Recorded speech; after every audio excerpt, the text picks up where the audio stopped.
This is Event Horizon, and I'm your host, Mark Anthony Peterson. This is the podcast that takes a walk into the paranormal with a splash of conspiracy. This is the podcast that would be born if the X-Files and David Icke got together and had a baby. Guys, I promised in this episode I was going to tell you what the world was like before time. But guess what? I lied. I started digging into that topic and it brought out some additional material that I needed to cover coming off of episodes 12, 13, and 14. Okay, for those who have not listened, and shame on you, by the way, to episodes 12, 13, and 14, I'm going to give you a brief recap. And then we're going to dig deep into this episode, which is entitled Cymatics, Sonic Booms, and Reactivating the Ancient AI. We've been on this ancient artificial intelligence topic for 2 to 3 episodes, and I'm going to take another whack at it. And I hope I blow your mind, because I've blown my own mind. Okay, here's the recap. Episode 12, Omniscience versus Artificial Intelligence. Was God the original Borg? In this episode, I argue that man today is not the original man. That man as we know him today, man as is constituted as a carbon-based entity, is a fallen angel. And that the original man was made of sand or silicone. And that man walked with God in the pre-Eden time and was one with God, which meant that any thought in the universe was shared with man instantly. You know, that string theory stuff that really smart guys keep talking about. But when that bond was broken, man had to be kicked off God's network. Yeah, the universal network that connects everything in the universe and connects all of that energy, that string theory that these guys keep talking about, that's God's network. Okay?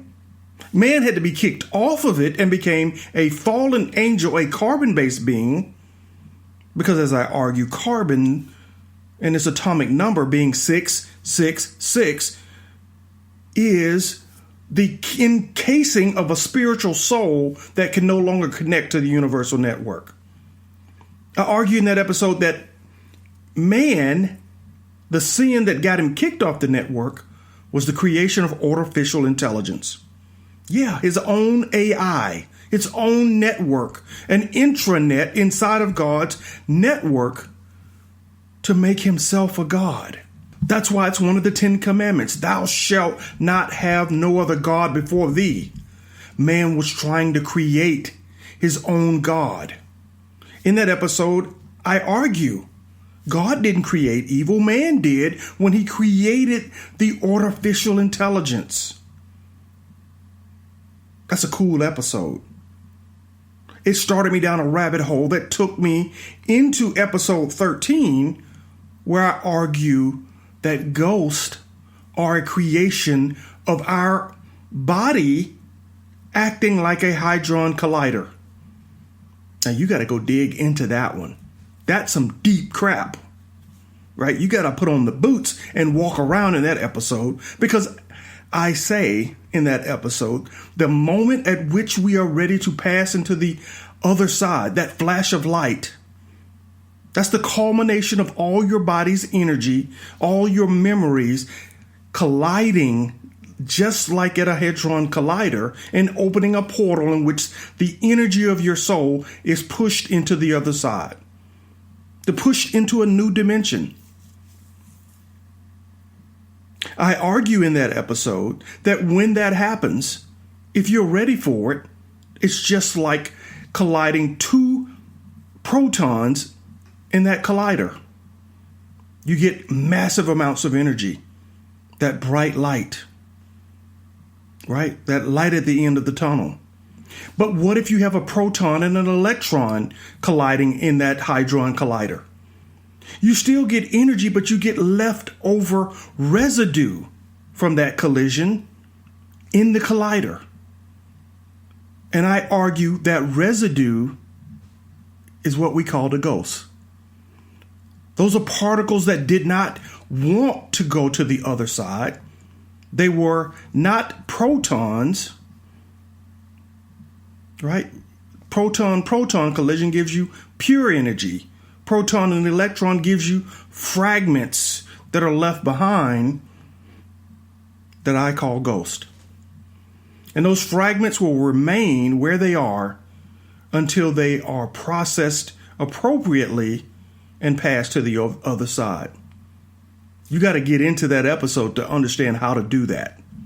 I got some crazy theories on that. But then I went to episode 14 and said, okay, this AI thing that I'm telling you about that connects all of this stuff, that we are rebuilding it. We're reconnecting it. We're reactivating it. But before I could tell you how we are going to reactivate it, I had to give you proof that it exists. That man really did build something to control everybody on the planet and have us act just like drone ants. Because ask yourself, who in their right mind builds pyramids to the precision that they were built for no pay? Who could do that and manage projects on that scale? Imagine if you had to manage a project on that scale, on a global scale, where you needed people to build these pyramids and mine for gold. What would you do? If you created slaves, you're going to be inviting revolution unless you control their minds. And the best way to do that is to turn them into biological robots. That infrastructure is the artificial AI that the original man used to control or to break free of God. Yeah.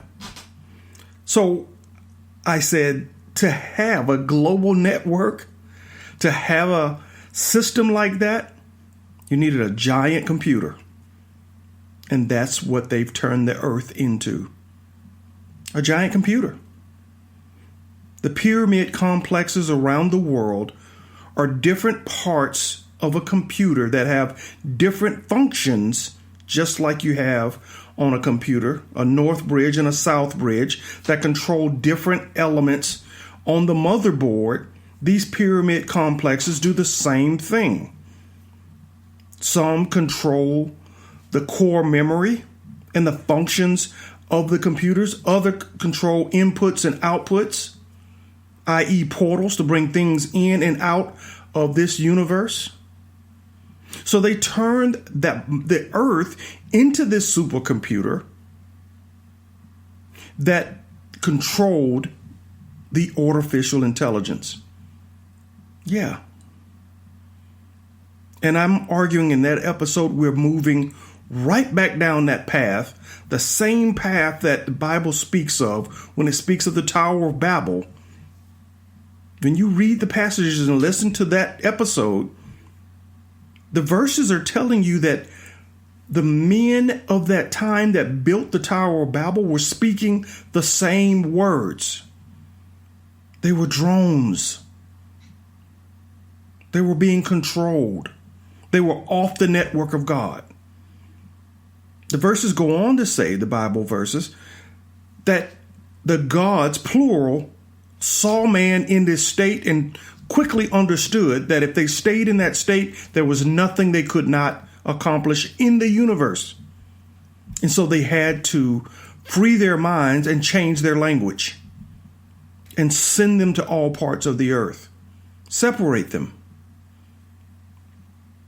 So the Tower of Babel was not a tall building, but it was part of a smart city that was broadcasting a signal that connected all biological beings, humans, on the planet and put them under control of a different operating system.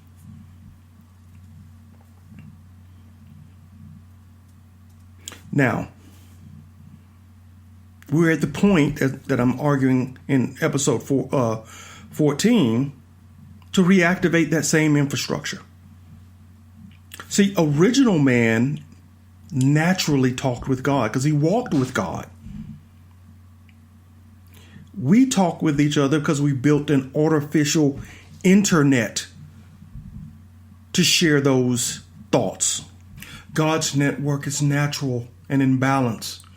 Our network, our World Wide Web, requires us to mine toxic elements to make smartphones, tablets, and personal computers for us to share this information in the way that God's network allowed us to do naturally, through methods like ESP, the way all other mammals like whales or like birds are in a tune or an alignment with the planet and can navigate the planet because of the vibrations that are out there calling to the universe and connecting everything. And it was those vibrations that got me thinking, got me wondering about the creation of God's network and how man's going to truly reactivate the artificial intelligence. Okay, now this is the part where you guys are going to have to walk along with me or just declare me crazy. But I think these sonic booms that we have been hearing all around the world, these trumpet noises, is man's attempt to reawaken the artificial intelligence, to reactivate the pyramidal structures that were the backbone of the global computer. Okay. All right. I know Mark's really off the ranch, but let me walk you through it, how I get there. Why sonic booms and global trumpet noises coming from space are trying to reactivate a global computer, pyramidal structures all over the planet, to reawaken them, to turn on and activate the artificial intelligence. Well, it starts with cymatics. Cymatics is the science and the study of forms that are produced by waves and frequencies that can be vibratory and electromagnetic. Cymatic experiments prove that predictable shapes can be created by different frequencies, including hexagonal shapes that are seen in beehives. So you take a thin plate and turn up the hertz on different vibratory sounds and spread sand or rice on this plate, and it will form the same shapes over and over and over again, matched to the frequencies that generated those shapes. There are scientists out there right now claiming that when you bombard the universal elements that were created after the Big Bang with frequencies, you start to build the building blocks of DNA. Sound, creating the building blocks of who we are. So when we hear the beginning of Genesis, where it says, God is the Word and the Word is God, could we substitute the word sound? That the sound of God vibrated matter into existence, and that different sounds created different forms.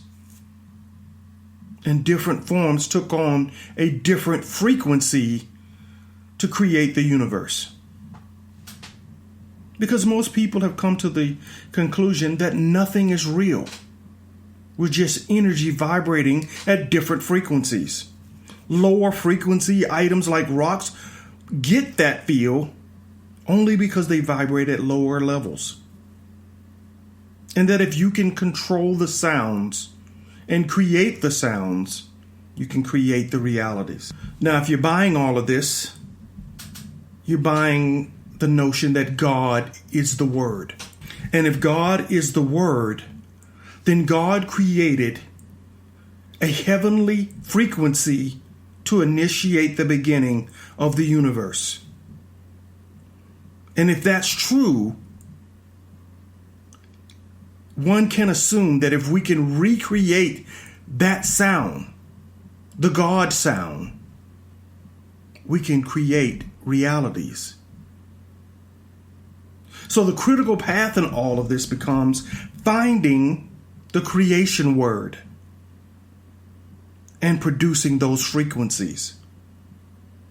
And if other people are thinking the way I am, and I hope you're not, because I'm about 2 eggs short of a really good omelet, but if they're thinking the way I'm thinking, they're looking for the God sound and they're trying to use it to create realities, to open doors to dimensions or even create new dimensions.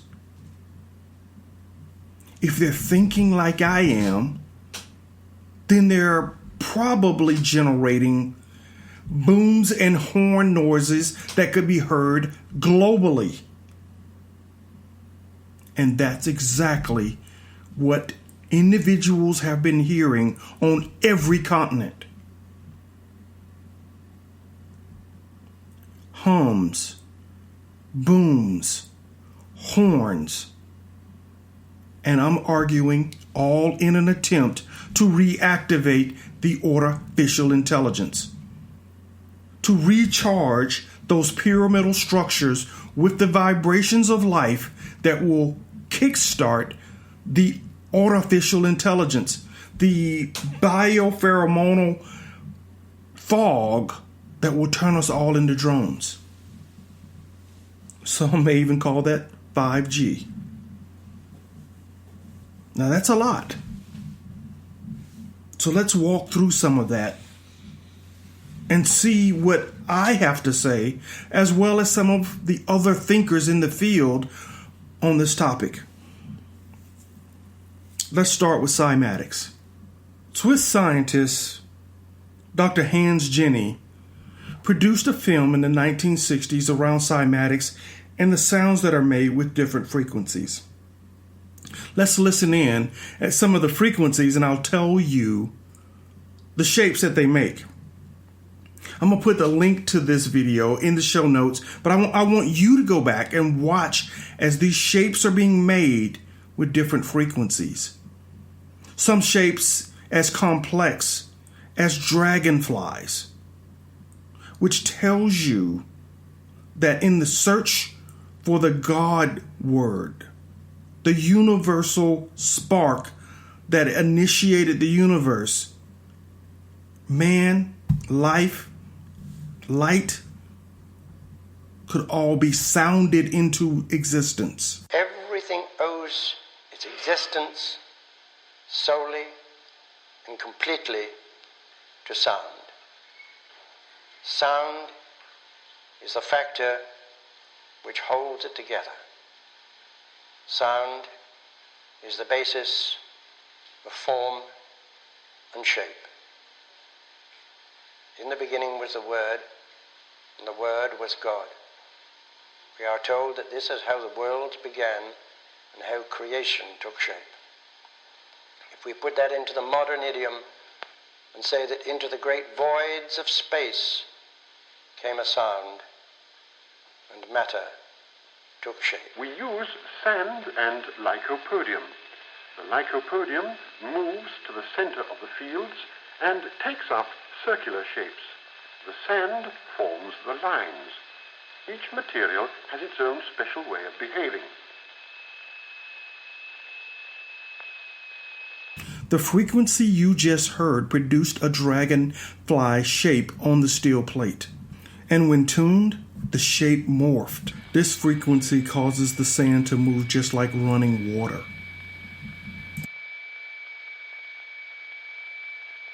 Now listen to this sound of two frequencies combined that are really close to each other. They produce an effect on the sand that looks like a heartbeat.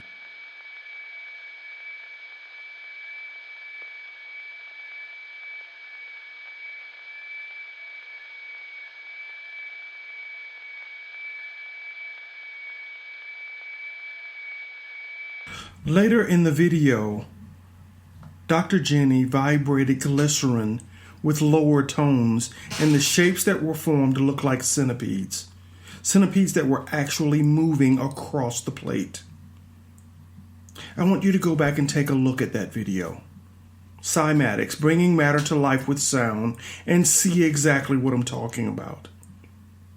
That the sound of the universe, the God word, is what spoke all of this into existence and gave everything in the universe its own frequency. Here's something that's going to bake your noodle. You can tune those frequencies to the point where you start to create letters. Letters, yes. Hebrew letters with cymatics. Now, as we start to put that back in the context of the question I asked earlier, can we create realities if we can figure out what the sound of God looks like? Where would we even start? Where would we go? I think the clues are already around us.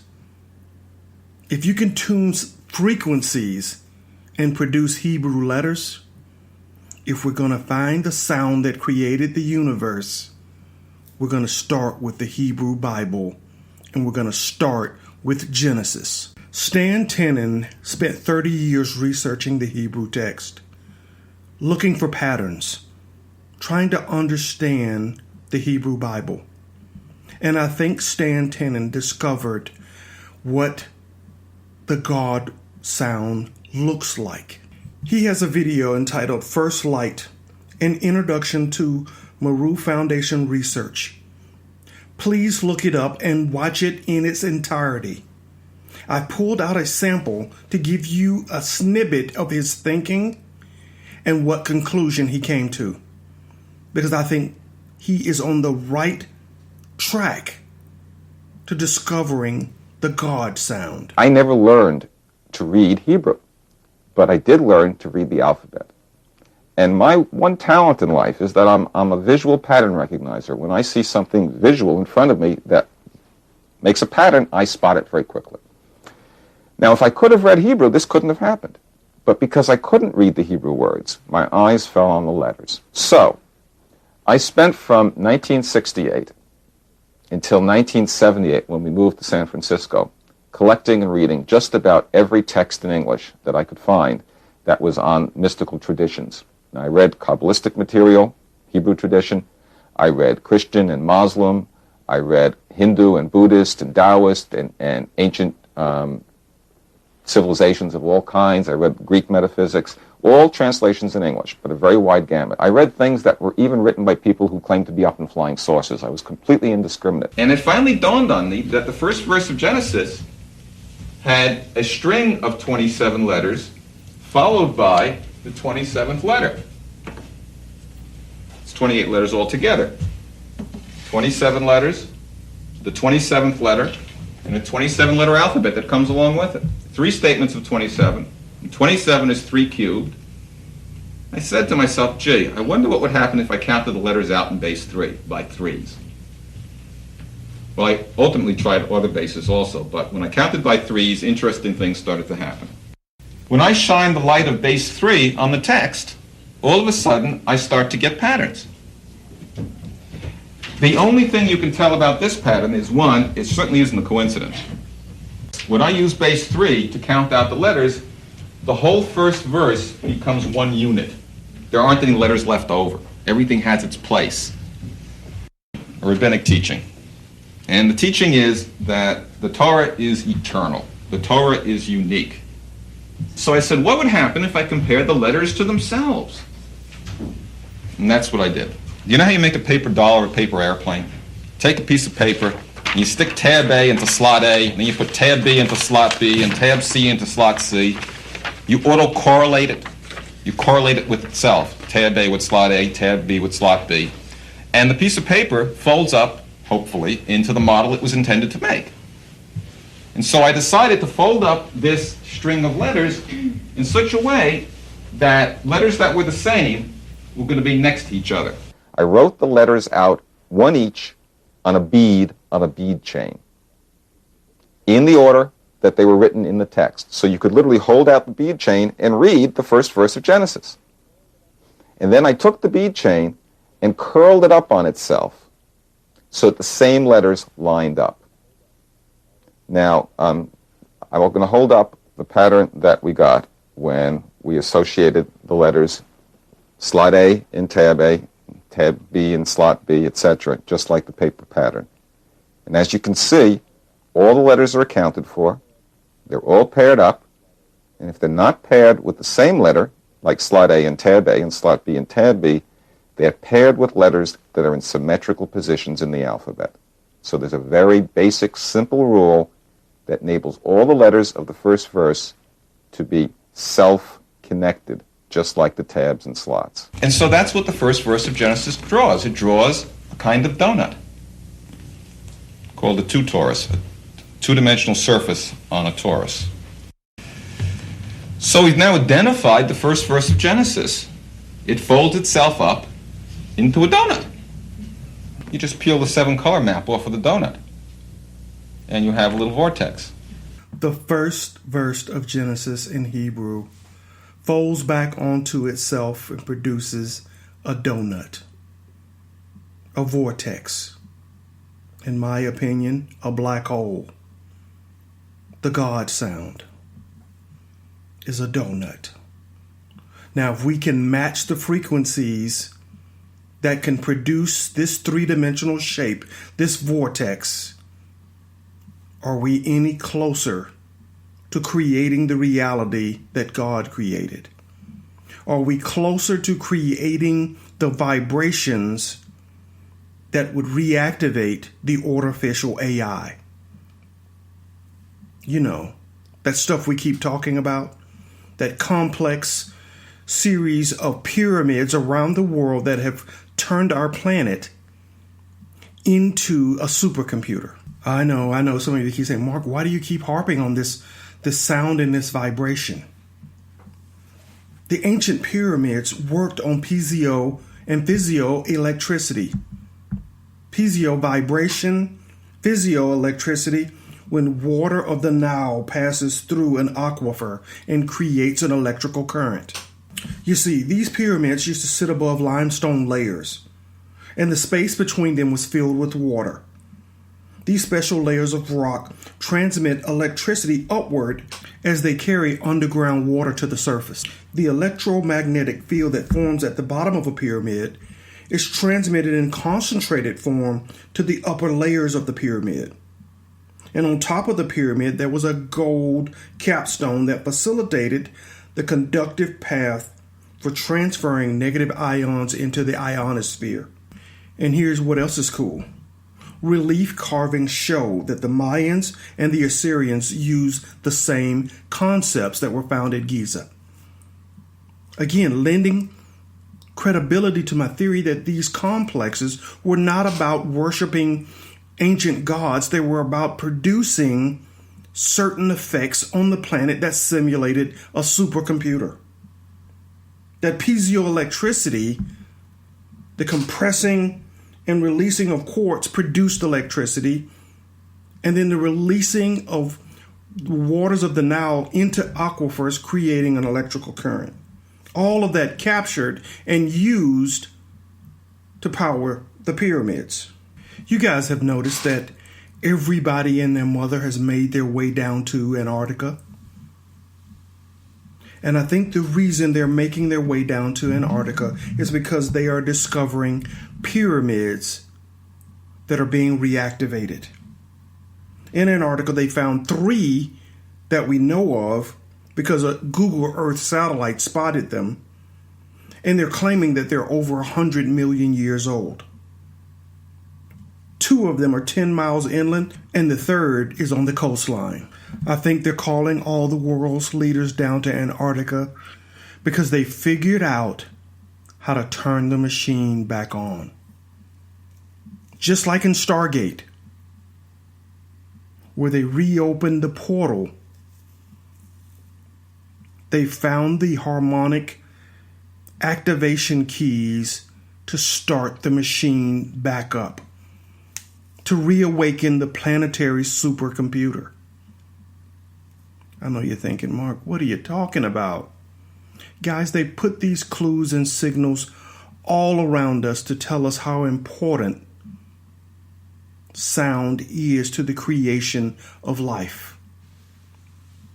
How many of you remember the movie Close Encounters? The sound that connected us to the extraterrestrials were part of ancient chants, ancient songs.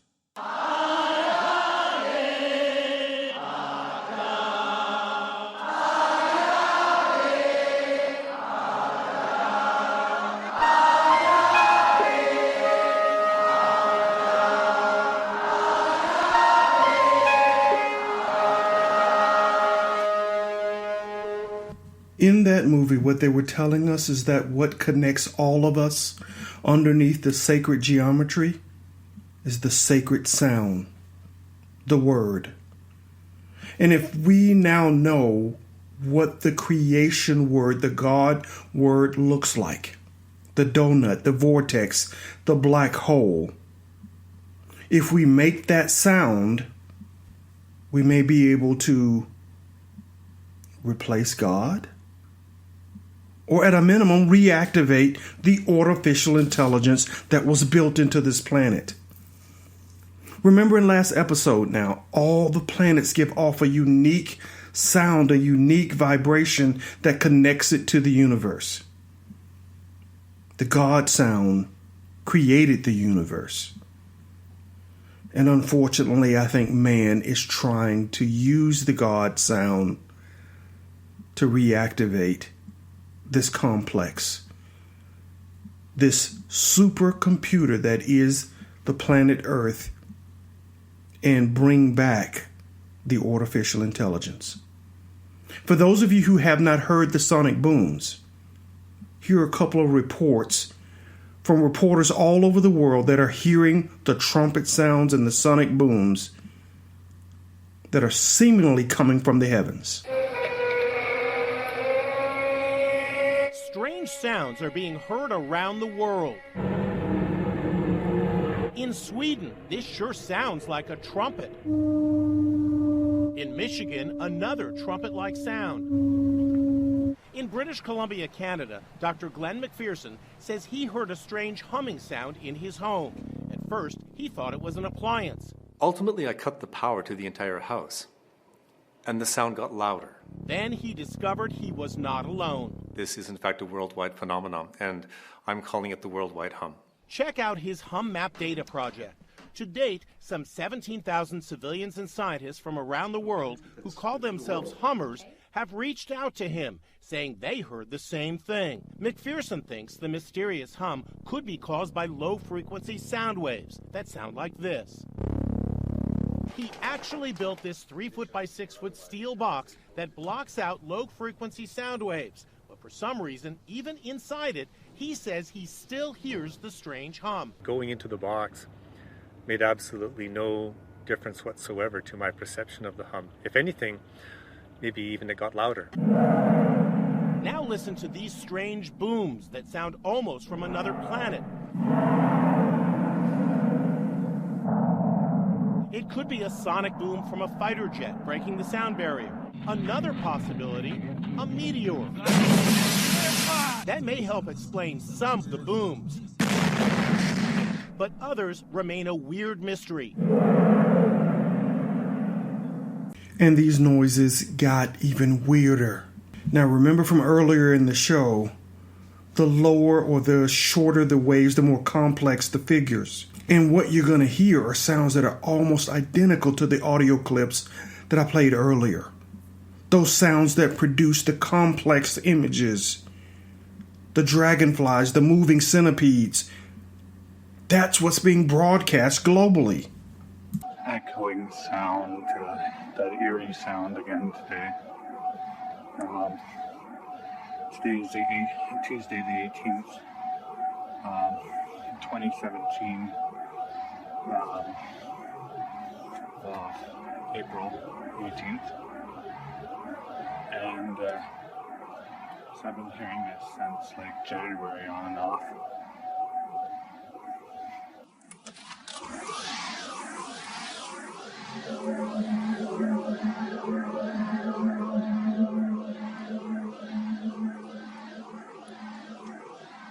That's a haunting sound, if we've ever heard one. One ball, no strikes.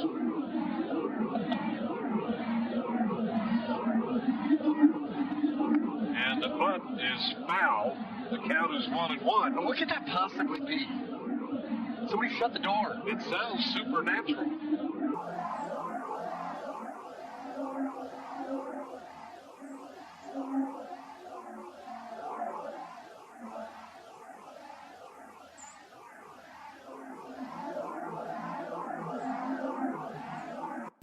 Are we hearing man's attempts to try to recreate the God sound, the voice of God that created all reality?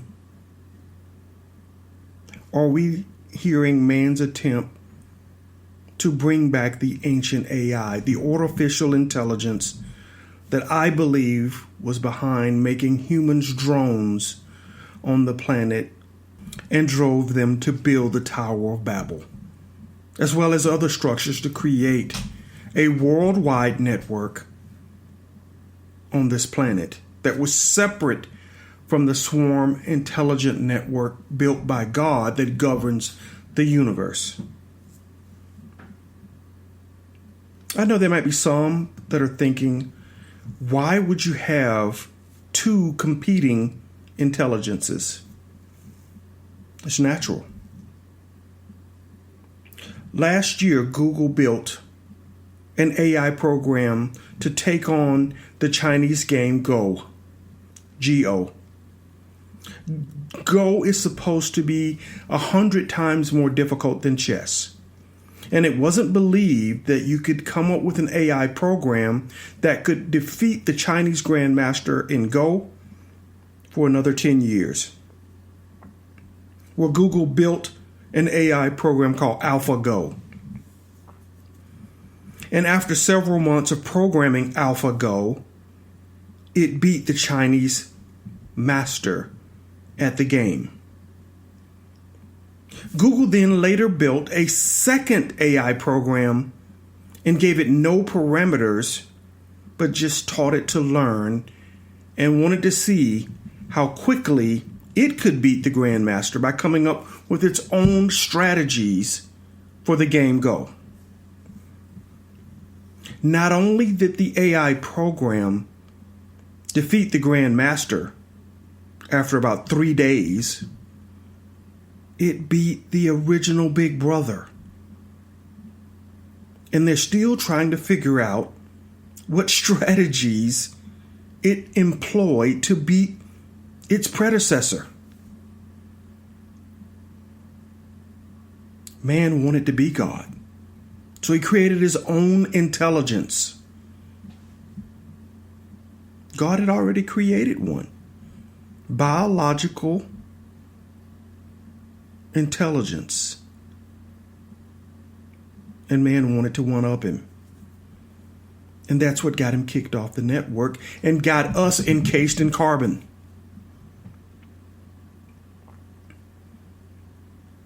Again, I think the movies are a bit of programming to give you little slices of the truth.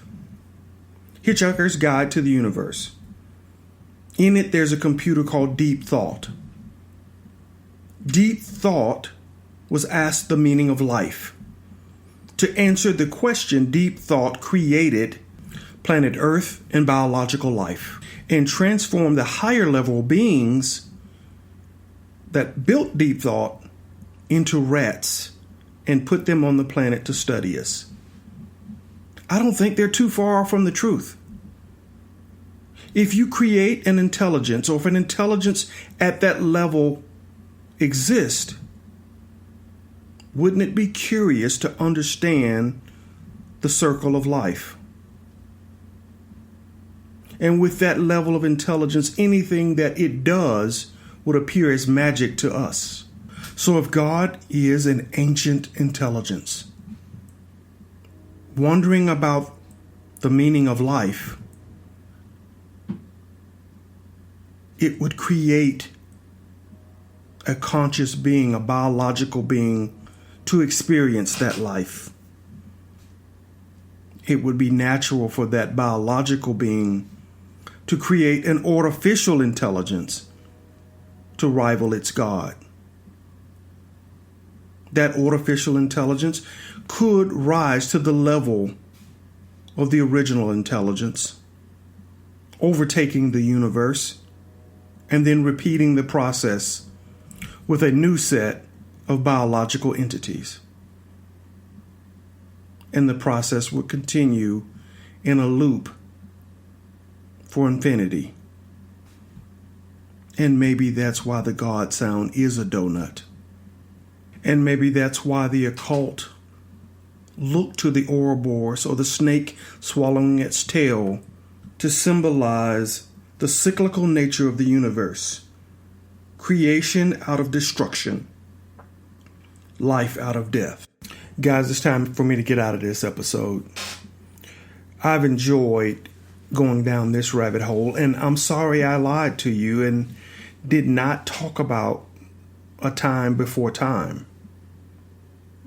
That'll be the next episode. It's just that I got caught in this rabbit hole and I had to walk it all the way through to see why these sonic booms, these trumpet noises, have been going on for 2+ years all around the globe. Right before the full-scale rollout of 5G. I know you guys think, lock him up. But there are just too many coincidences to be ignored. If you like what you hear, hit subscribe. Follow us on Facebook at Event Horizon. Follow us on Instagram at Event Horizon. I post my thoughts as I'm preparing the episodes in both places. As I find the evidence, as I find the facts, the figures, the images, I throw them out there to get your reaction. Join the community, join the discussion. Also follow me on Twitter at EventHo 14339589, or just type in Event Horizon. You'll see the logo. Thank you guys for going on this walk into the paranormal with a whole lot of conspiracy today. Peace.